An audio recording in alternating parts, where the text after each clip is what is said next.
آخر اتنی تکلیف اور سختیاں برداشت کرنے کے باوجود محمد اپنی تبلیغ بند کیوں نہیں کرتے؟ آخر ان کا مقصد کیا ہے؟ ہمیں کوئی آدمی بھیجنا چاہیے جو خاموشی سے معلوم کرے کہ وہ آخر کرتا کیا ہے۔ ٹھیک ہے، میں سمجھ گیا۔ مکہ کی فضاؤں میں اس دن صرف خاموشی نہیں تھی بلکہ ایک نئی سازش بھی خاموشی سے جنم لے چکی تھی۔ اسی رات ان لوگوں نے عتبہ، ایک کافر سردار کو محمد صلی اللہ علیہ وسلم کے پاس بھیجا، نہ لڑنے کے لیے نہ للکارنے کے لیے، بلکہ جانچنے کے لیے، معلوم کرنے کے لیے کہ آخر وہ دلوں میں کیا بسا رہے ہیں۔ چنانچہ عتبہ تنہائی میں آپ صلی اللہ علیہ وسلم سے ملا اور کہنے لگا، اے محمد الود، تمہارے اس نئے دین نے ہماری قوم میں دراڑ ڈال دی ہے۔ اگر تمہارا مقصد اس دعوت کے ذریعے دولت جمع کرنا ہے تو ہم وعدہ کرتے ہیں کہ تمہارے لیے اتنا سونا جمع کر دیں گے کہ تم پورے مکہ میں سب سے زیادہ مالدار ہو جاؤ گے۔ آپ کے دل میں جو تمنا ہو کھلے دل کے ساتھ کہہ دیجئے، میں اس کی ضمانت لیتا ہوں کہ اگر آپ دعوت اسلام سے باز آ جائیں تو پورا مکہ آپ کے زیر فرمان ہو جائے گا اور آپ کی ہر خواہش اور تمنا پوری کر دی جائے گی۔ عتبہ کی یہ ساحرانہ تقریر سن کر حضور رحمت عالم صلی اللہ علیہ وسلم نے جواب میں قرآن مجید کی چند آیتیں تلاوت فرمائیں، جن کو سن کر عتبہ اس قدر متاثر ہوا کہ اس کے جسم کا رونگٹا اور بدن کا بال بال خوف سے لرزنے اور کانپنے لگا، اور حضور کے منہ پر ہاتھ رکھ کر کہا کہ میں آپ کو رشتہ داری کا واسطہ دے کر درخواست کرتا ہوں کہ بس کیجیے، میرا دل اس کلام کی عظمت سے پھٹا جا رہا ہے۔ عتبہ بارگاہ رسالت سے واپس ہوا، مگر اس کے دل کی دنیا میں ایک نیا انقلاب رونما ہو چکا تھا۔ اس نے واپس لوٹ کر سرداران قریش سے کہہ دیا کہ محمد جو کلام پیش کرتے ہیں وہ نہ جادو ہے نہ شاعری، بلکہ وہ کوئی اور ہی چیز ہے، لہٰذا میری رائے ہے کہ تم لوگ ان کو ان کے حال پر چھوڑ دو۔ اگر وہ کامیاب ہو کر سارے عرب پر غالب ہو گئے تو اس میں ہم قریشیوں ہی کی عزت بڑھے گی۔ مگر قریش کے سرکش کافروں نے عتبہ کا یہ مخلصانہ اور مدبرانہ مشورہ نہیں مانا، بلکہ اپنی مخالفت اور اظہار رسانیوں میں اور زیادہ اضافہ کر دیا۔ قریش یہ سب کچھ سمجھ رہے تھے، لیکن مشکل یہ آن پڑی تھی کہ ان کے سامنے ایک ایسا شخص تھا جو صادق و امین تھا۔ ایک طویل عرصے سے انہوں نے اپنے آبا و اجداد کی تاریخ میں اس کی نظیر نہ دیکھی تھی اور نہ سنی۔ آخر اس کے بالمقابل کریں تو کیا کریں؟ قریش حیران تھے اور انہیں واقعی حیران ہونا چاہیے تھا۔ کفار قریش میں کچھ لوگ صلح پسند ہی تھے، وہ چاہتے تھے کہ بات چیت کے ذریعے صلح و صفائی کے ساتھ معاملہ طے ہو جائے۔ چنانچہ قریش کے چند معزز روسا ابو طالب کے پاس آئے اور حضور علیہ السلام کی دعوت اسلام اور بت پرستی کے خلاف تقریروں کی شکایت اے کی۔ ابو طالب، آپ کے بھتیجے نے ہمارے خداؤں کو برا بھلا کہا ہے اور ہمارے دین کی عیب چینی کی ہے، اور اس نے ہمارے باپ دادا کو گمراہ قرار کیا ہے، لہٰذا یا تو آپ خود اسے اس راستے سے روک دیں یا پھر ہمارے اور اس کے درمیان سے ہٹ جائیں، کیونکہ آپ بھی ہماری ہی طرح ان سے مختلف دین پر ہیں۔ ابو طالب نے نہایت نرمی کے ساتھ ان لوگوں کو سمجھا بجا کر رخصت کر دیا۔ دوسری طرف حضور علیہ السلام خدا کے فرمان کی تعمیل کرتے ہوئے علل اعلان شرک و بت پرستی کی مذمت اور دعوت توحید کا واعظ فرماتے ہی رہے، اس لیے قریش کا غصہ پھر بھڑک اٹھا۔ راستے میں رکاوٹیں کھڑی کر دو تاکہ مکہ میں کوئی اس کی بات سننے کی ہمت نہ کرے۔ چنانچہ تمام سرداران قریش یعنی عتبہ، شیبہ، ابو سفیان اور ابو جہل وغیرہ وغیرہ سب ایک ساتھ مل کر ابو طالب کے پاس آئے اور یہ کہا کہ آپ کا بھتیجا ہمارے معبودوں کی توہین کرتا ہے، اس لیے یا تو آپ درمیان میں سے ہٹ جائیں اور اپنے بھتیجے کو ہمارے سپرد کر دیں، یا پھر آپ بھی کھل کر ان کے ساتھ میدان میں نکل پڑیں تاکہ ہم دونوں میں سے ایک کا فیصلہ ہو جائے۔ ابو طالب نے قریش کا تیور دیکھ کر سمجھ لیا کہ اب بہت ہی خطرناک اور نازک گھڑی سر پر آن پڑی ہے۔ ظاہر ہے کہ اب قریش برداشت نہیں کر سکتے اور میں اکیلا تمام قریش کا مقابلہ نہیں کر سکتا۔ ابو طالب نے جا کر حضور علیہ السلام کو انتہائی مخلصانہ اور مشفقانہ لہجے میں سمجھایا کہ میرے پیارے بھتیجے، اپنے بوڑھے چچا کی سفید داڑھی پر رحم کرو اور بڑھاپے میں مجھ پر اتنا بوجھ مت ڈالو کہ میں اٹھا نہ سکوں۔ اب تک قریش کا بچہ میرا احترام کرتا تھا، مگر آج قریش کے سرداروں کا لب و لہجہ اور ان کا تیور اس قدر بگڑا ہوا تھا کہ اب وہ مجھ پر اور تم پر تلوار اٹھانے سے بھی دریغ نہیں کریں گے، لہٰذا میری رائے یہ ہے کہ تم کچھ دنوں کے لیے دعوت اسلام موقوف کر دو۔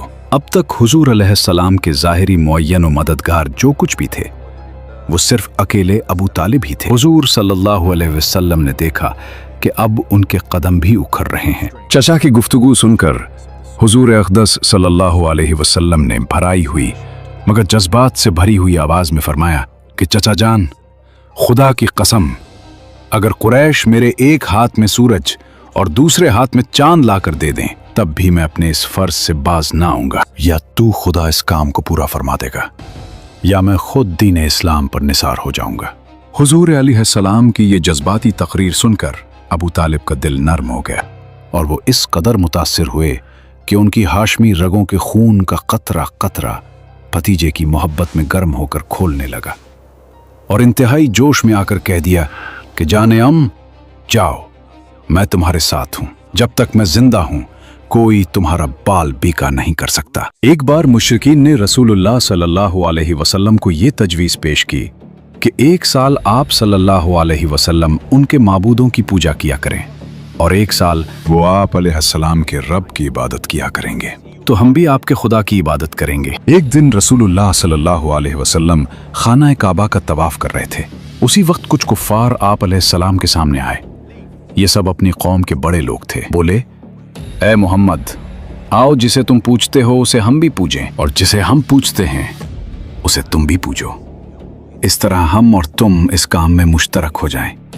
अब अगर तुम्हारा माबूद हमारे माबूद से बेहतर है तो हम उससे अपना हिस्सा हासिल कर चुके होंगे, और अगर हमारा माबूद तुम्हारे माबूद से बेहतर हुआ तो तुम उससे अपना हिस्सा हासिल कर चुके हो। इस पर अल्लाह ताला ने फौरन इसी वक्त सूरह काफिरून नाजिल फरमाई, जिसमें फरमाया गया, बिस्मिल्लाहिर्रहमानिर्रहीम, कुल या अय्युहल काफिरून ला आबुदु मा ताबुदून वला अंतुम आबिदून मा आबुद वला अना आबिदुन मा अबदतुम वला अंतुम आबिदून मा आबुद लकुम दीनुकुम वलिय दीन। यानी कह दो, ऐ काफिरो, मैं उसकी इबादत नहीं करता जिसकी तुम इबादत करते हो, और न तुम उसकी इबादत करने वाले हो जिसकी मैं इबादत करता हूं, और न मैं उसकी इबादत करने वाला हूं जिसकी तुम इबादत करते रहे हो, और न तुम उसकी इबादत करने वाले हो जिसकी मैं इबादत करता हूं।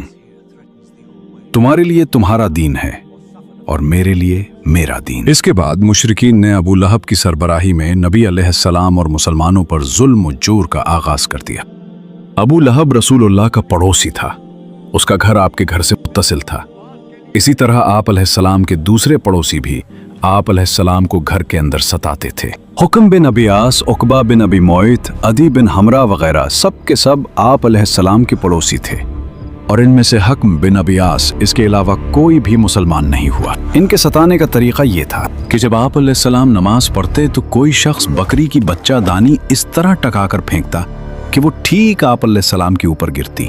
चूल्हे पर हांडी चढ़ाई जाती तो बच्चा दानी इस तरह फेंकते कि सीधे हांडी में जा गिरती। आप अलैहिस्सलाम ने मजबूर होकर एक घर बंदा बना लिया ताकि नमाज पढ़ते हुए उनसे बच सके। बहरहाल जब आप अलैहिस्सलाम पर यह गंदगी फेंकी जाती तो आप अलैहिस्सलाम लकड़ी पर उसे लेकर निकलते और दरवाजे पर खड़े होकर फरमाते, ऐ बनी अब्दे मनाफ, ये कैसी हमसाईगी है, फिर उसे रास्ते में डाल देते। दूसरी तरफ अबू जहल कभी कभी रसूलुल्लाह सल्लल्लाहु अलैहि वसल्लम के पास आकर कुरान सुनता था, लेकिन बस सुनता ही था, ईमान और इताअत नहीं करता था।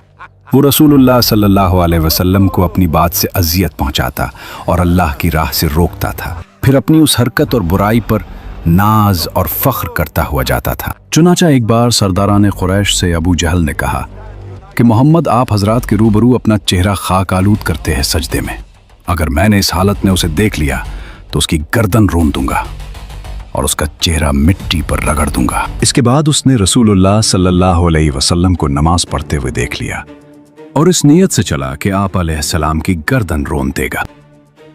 लेकिन लोगों ने अचानक क्या देखा कि वो एड़ी के बल पलट रहा है और दोनों हाथों से बचाव कर रहा है। लोगों ने कहा, ए अबू जहल, तुम्हें क्या हुआ? उसने कहा, मेरे और उसके दरमियान आग की एक खंदक है, हौलनाकियां बहुत हैं। रसूलुल्लाह ने फरमाया कि अगर वो मेरे करीब आता तो फरिश्ते उसको जला लेते।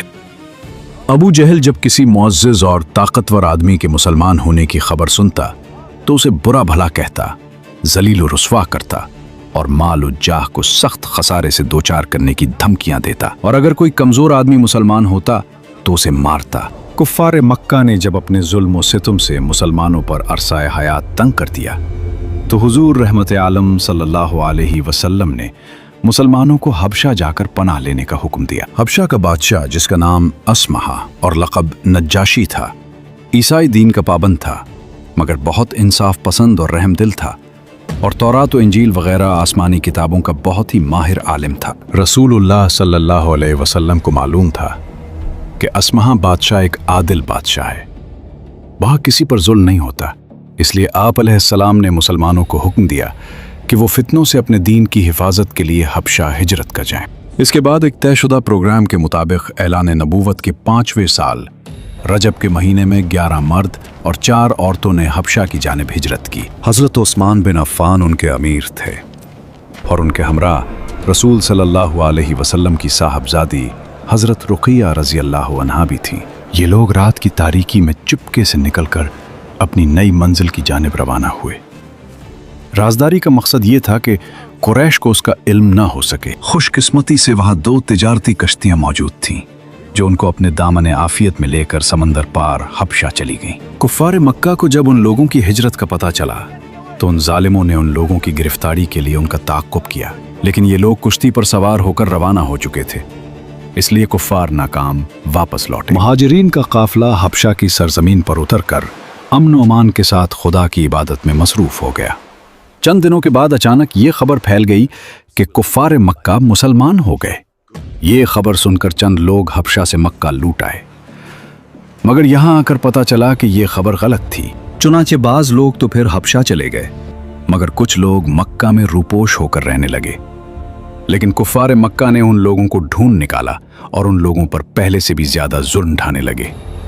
तो हुजूर सल्लल्लाहु अलैहि वसल्लम ने फिर लोगों को हबशा चले जाने का हुक्म दिया। चुनांचे हबशा से वापस आने वाले और उनके साथ दूसरे मजलूम मुसलमान कुल 83 मर्द और 18 औरतों ने हबशा की जानिब हिजरत की। अब की बार कुरैश पहले से ही चौकन्ना थे और ऐसी कोशिश को नाकाम बनाने का तहिया किए हुए थे, लेकिन मुसलमान उनसे कहीं ज्यादा मुस्तैद साबित हुए और अल्लाह ने उनके लिए सफर आसान बना दिया। चुनाचे वो कुरैश की गिरफ्त में आने से पहले ही शाय हबश के पास पहुंच गए। तमाम मुहाजिरीन निहायत अमन व सुकून के साथ हबशा में रहने लगे, मगर कुफ्फार मक्का को कब गवारा हो सकता था कि मुसलमान कहीं अमन व चैन के साथ रह सके। इन जालिमों ने कुछ तहाइफ के साथ उमरू बिन उलास और अम्मारा बिन वलीद को बादशाह हबशा के दरबार में अपना सफीर बनाकर भेजा। आप लोग जल्दी से हबशा के दरबार में जाएं और वहां नजाशी के सामने हमारे तोहफे पेश करें। उसे बताएं कि मोहम्मद के मानने वाले हमारे दीन को छोड़कर एक नया रास्ता इख्तियार कर चुके हैं। इन दोनों ने नज्जाशी के दरबार में पहुंचकर तोहफों का नजराना पेश किया और बादशाह को सजदा करके ये फरियाद करने लगे, ऐ बादशाह, आपके मुल्क में हमारे कुछ नासमझ नौजवान भाग आए हैं। उन्होंने अपने कौम का दीन छोड़ दिया है, लेकिन आपके दीन में भी दाखिल नहीं हुए हैं, बल्कि एक नया दीन ईजाद किया है जिसे ना हम जानते हैं ना आप। हमें आपकी खिदमत में उन्हीं की बाबत उनके वालिदैन, चचाओं और अनबे कबीले के अमायदीन ने भेजा है। ये सुनकर नज्जाशी बादशाह ने मुसलमानों को दरबार में तलब किया और हज़रत अली रज़ी अल्लाह अन्हु के भाई हज़रत जाफ़र रज़ी अल्लाह अन्हु मुसलमानों के नुमाइंदा बनकर गुफ्तगू के लिए आगे बढ़े और दरबार के आदाब के मुताबिक बादशाह को सजदा नहीं किया, बल्कि सिर्फ सलाम करके खड़े हो गए। दरबारियों ने टोका तो हज़रत जाफ़र रज़ी अल्लाह अन्हु ने फरमाया कि हमारे रसूल सल्लल्लाहु अलैहि वसल्लम ने खुदा के सिवा किसी को सजदा करने से मना फरमाया है, इसलिए मैं बादशाह को सजदा नहीं कर सकता। इसके बाद हज़रत जाफ़र बिन अबी तालिब रज़ी अल्लाह अन्हु ने दरबार शाही में इस तरह तकरीर शुरू फरमाई कि ए बादशाह, हम लोग एक जाहिल कौम थे, शिर्क व बुत परस्ती करते थे, लूट मार, चोरी, डकैती, जुल्म सितम और तरह तरह की बदकारियों और बदामालियों में मुब्तला थे। अल्लाह ताला ने हमारी कौम में से एक शख्स को अपना रसूल बनाकर भेजा, जिसके हसब और नसब और सिद्क़ व दयानत को हम पहले से जानते थे। उस रसूल ने हमें शिर्क को बुत परस्ती से रोक दिया और सिर्फ एक खुदाए वाहिद की इबादत का हुक्म दिया और हर किस्म के जुल्म सितम और तमाम बुराइयों और बदकारियों से हमें मना किया। हम उस रसूल पर ईमान लाए और शिर्क को बुत परस्ती छोड़कर तमाम बुरे कामों से ताइब हो गए। बस यही हमारा गुनाह है जिस पर हमारी कौम हमारी जान की दुश्मन हो गई। और उन लोगों ने हमें इतना बताया कि हम अपने वतन को खैराबाद कहकर आपकी सल्तनत के ज़ेर साया पुरअमन जिंदगी बसर कर रहे हैं। अब ये लोग हमें मजबूर कर रहे हैं कि हम फिर इसी पुरानी गुमराही में वापस लौट जाएं। हम उस रसूल पर ईमान लाए और शिर्क को बुत परस्ती छोड़कर तमाम बुरे कामों से ताइब हो गए। बस यही हमारा गुनाह है जिस पर हमारी कौम हमारी जान की दुश्मन हो गई। और उन लोगों ने हमें इतना बताया कि हम अपने वतन को खैराबाद कहकर आपकी सल्तनत के ज़ेर साया पुरअमन जिंदगी बसर कर रहे हैं। अब ये लोग हमें मजबूर कर रहे हैं कि हम फिर इसी पुरानी गुमराही में वापस लौट जाएं। ए बादशाह, हमने सिर्फ अल्लाह की इबादत की, इसके साथ किसी को शरीक नहीं किया। इस पर हमारी कौम हमसे बिगड़ गई। उसने हम पर जुल्म और सितम किया और हमें हमारे दीन से फेरने के लिए फितने और सजाओं से दोचार किया, ताकि हम अल्लाह की इबादत छोड़कर बुत परस्ती की तरफ पलट जाएं और जिन गंदी चीज़ों को हलाल समझते थे उन्हें फिर हलाल समझने लगें। हज़रत जाफ़र रज़ी अल्लाह अन्हु की इस तकरीर से नज्जाशी बादशाह बेहद मुतासिर हुआ। ये देखकर कुफ़ार मक्का के सफ़ीर उमर बिन अलास ने अपने तरकिश का आखिरी तीर भी फेंक दिया और कहा कि ए बादशाह, ये मुसलमान लोग आपके नबी हज़रत ईसा अलैहिस्सलाम के बारे में कुछ दूसरा ही एतक़ाद रखते हैं जो आपके अक़ीदे के बिल्कुल ही खिलाफ है। ये सुनकर नज्जाशी बादशाह ने हज़रत जाफ़र रज़ी अल्लाह से इस बारे में सवाल किया तो आपने सूरह मरियम की तिलावत फरमाई। कलाम रब्बानी की तासीर से नज्जाशी बादशाह के क़ल्ब पर इतना गहरा असर पड़ा कि उस पर रक़्क़त तारी हो गई और उसकी आंखों से आंसू जारी हो गए। हज़रत जाफ़र रज़ी अल्लाह अन्हु ने फरमाया कि हमारे रसूल ने हमको यही बताया है कि हज़रत ईसा अलैहिस्सलाम खुदा के बंदे और उसके रसूल हैं, जो किमारी मरियम के शिकम मुबारक से बग़ैर बाप के खुदा की कुदरत का निशान बनकर पैदा हुए। नजाशी बादशाह ने बड़े गौर से हज़रत जाफ़र रज़ी अल्लाह की तकरीर को सुना और ये कहा कि बिलाशुबा इंजील और कुरान दोनों एक ही आफ़ताब हिदायत के दोनों हैं और यकीनन हज़रत ईसा अलैहिस्सलाम खुदा के बंदे और उसके रसूल हैं। और मैं गवाही देता हूँ कि बेशक हज़रत मोहम्मद सल्लल्लाहु अलैहि वसल्लम खुदा के वही रसूल हैं जिनकी बशारत हज़रत ईसा अलैहिस्सलाम ने इंजील में दी है। और अगर मैं दस्तूर सल्तनत के मुताबिक तख्त शाही पर रहने का पाबंद ना होता तो मैं खुद मक्का जाकर रसूल अकरम सल्लल्लाहु अलैहि वसल्लम की जूतियां सीधी करता और उनके कदम धोता। बादशाह की तकरीर सुनकर उसके दरबारी जो कट्टर किस्म के ईसाई थे नाराज हो गए, मगर नज्जाशी बादशाह ने जोश ईमानी में सबको डांट फुटकार कर खामोश कर दिया और कुफ्फार मक्का के तोहफों को वापस लौटाकर उमर बिन आस और अम्मारा बिन वलीद को दरबार से निकलवा दिया और मुसलमानों से कह दिया कि तुम लोग मेरी सल्तनत में जहां चाहो अमन व सुकून के साथ आराम और चैन की जिंदगी बसर करूं, कोई तुम्हारा कुछ नहीं बिगाड़ सकता। हजरत उम्मे सलमा रदी अल्लाह ताला अन्हा, जिन्होंने इस वाक़े को बयान किया है, कहती हैं कि इसके बाद वो दोनों अपने तोहफे लिए वापस चले गए और हम नज्जाशी के पास एक अच्छे मुल्क में एक अच्छे पड़ोसी के ज़ेर साया मुकीम रहे। बहरहाल मुशरिकीन की चाल नाकाम हो गई और उनकी समझ में आ गया कि वो अपने अदावत को अपने दायरा इख्तियार ही में आसूदा कर सकते हैं, लेकिन उसके नतीजे में उन्होंने एक खौफनाक बात सोचनी शुरू कर दी। दरहकीकत उन्हें अच्छी तरह एहसास हो गया था कि इस मुसीबत से निमटने के लिए अब उनके सामने दो ही रास्ते रह गए हैं, या तो रसूल को तबलीग से बेजोर ताकत रोक दें या फिर आप अलैहिस्सलाम के वजूद ही का सफाया कर दें। लेकिन दूसरी सूरत हद दर्जा मुश्किल थी, क्योंकि अबू तालिब रसूलुल्लाह सल्लल्लाहु अलैहि वसल्लम के मुहाफिज थे और मुशरिकीन के अज़ाइम के सामने आहनी दीवार बने हुए थे। इसलिए यही मुफीद समझा गया कि अबू तालिब से बात करनी चाहिए। सीरत के अगले एपिसोड में देखिए कुरैश का वो वफ्द जो अबू तालिब के पास आखिरी वार्निंग लेकर पहुंचा। क्या अबू तालिब अपने भतीजे की हिफाजत की खातिर पूरे कुरैश से दुश्मनी मोल ले लेंगे? सीरत मुस्तफ़ा सल्लल्लाहु अलैहि वसल्लम का ये ईमान अफरोज सिलसिला जारी है। अगर आपने पिछली एपिसोड्स नहीं देखी तो वो चैनल पर मौजूद हैं, उन्हें ज़रूर मुलाहिजा करें और हाँ, चैनल को सब्सक्राइब कर लें ताकि अगली अहम एपिसोड अपलोड होते ही आपको वक्त पर मिल सके। कमेंट में एपिसोड नंबर 6 ज़रूर लिखें।